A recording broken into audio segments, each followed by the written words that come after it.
Welcome to the Business Blast podcast. I'm your host, Tyler Wagner. This episode is brought to you by Authors Unite. Authors Unite provides you with all the resources you need to become a successful author. You can learn more about Authors Unite and join the free community at authorsunite.com. Now, let's jump into the episode.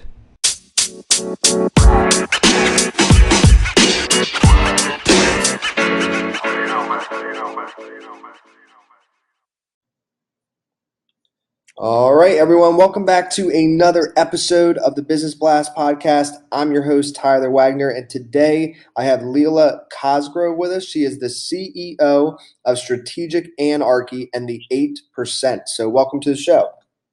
Thanks.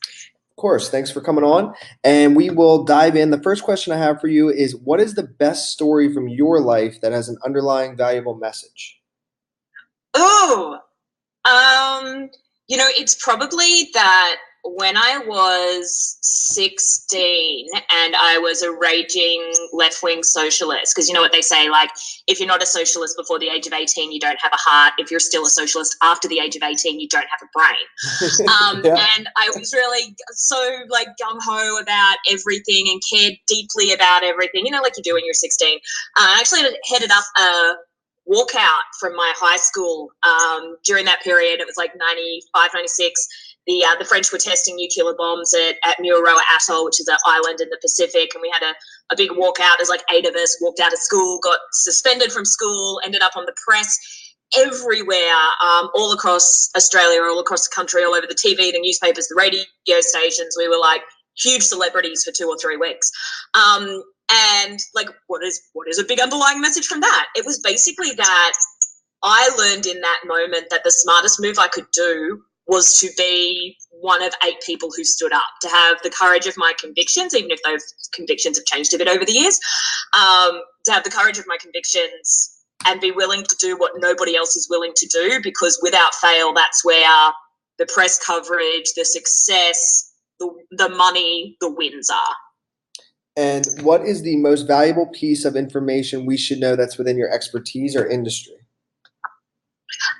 Look, I would say sales, right? So it's like, without fail, what we're known for and what we're best at is getting on the phone and making sales and helping a lot of the largest guys in our kind of industry put together sales teams and make sales. So I'd say that probably the number one element, though, within that would be that getting your mindset right around sales, because I think most people are absolutely petrified of actually getting on the phone and closing sales. So it's really about seeing sales as an act of service and seeing sales calls as being a combination of loving people enough to call them and help them, but also self-respect, drawing the line and not taking any shit from anyone.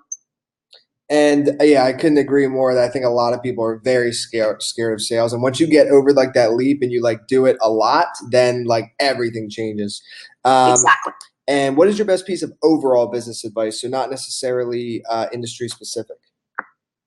I would say I'm a firm believer in there's this amazing woman in Australia called Nadine Champion, and she is a full contact Muay Thai fighter who is undefeated. And she's also a cancer survivor. Definitely worth looking at her. She did a TEDx in Sydney. It was phenomenal. Her presentation was just phenomenal. But she talks about 10 seconds of courage. Yeah. So she talks about the same 10 seconds of courage that it takes to step in the ring and fight. And I'm a black belt in martial arts, so that's one that really resonates with me. Nice. That 10 seconds that it takes to step into the ring and face getting punched in the face is the same 10 seconds that it took her to go into chemo and deal with the ravages of chemo on her body. For me, it's the same 10 seconds it takes to pick up the phone and make that dial. It's the same 10 seconds it takes to send that email to that person you are petrified of. So always leave my freak out for after the 10 seconds. Just 10 seconds of insane courage, then have your freak out once you've done it. And if you could give your younger self one piece of advice, what would that be? Everything works out. Stop freaking out so much. It's okay. It's not the end of the world. None of it is the end of the world. Everything turns out really fucking well. Just keep doing what you're doing. Yes. And in your opinion, what is the key to happiness? It might tie in. I would say the key to happiness is recognizing that what you're looking for is not really happiness, but peace. Because trying to search for happiness is is like one tiny part of the human experience, right? I believe that as humans, we're here to experience everything: frustration, anger, passion, all of the things, right? So happiness is great.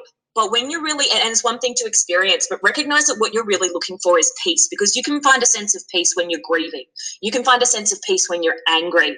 And when you recognize that what you're not looking for is actually happiness, but that sense of internal peace, it really changes your mindset and you start seeing things a lot differently. And what is the best book that you've read, and what was the number one thing you learned from that?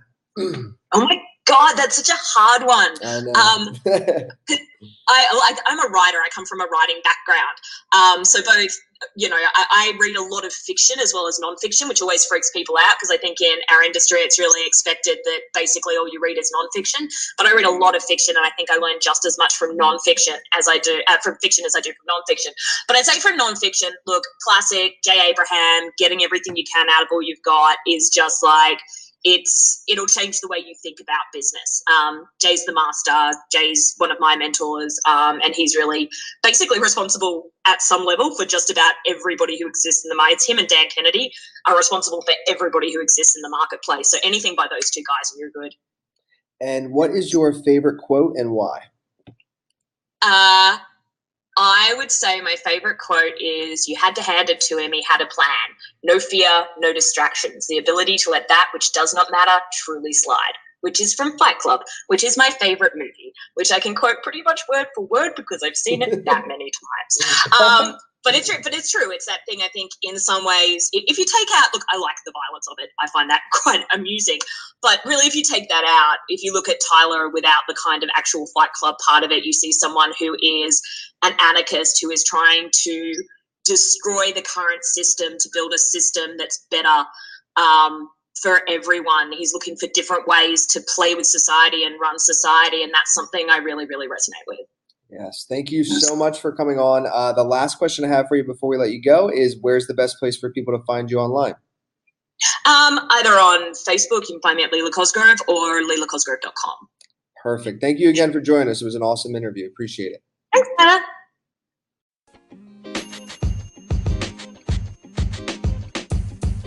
The podcast you just heard was recorded with Anchor. If you want to make your own, download the Android or iOS app completely free from anchor.fm/podcast. That's anchor.fm/podcast.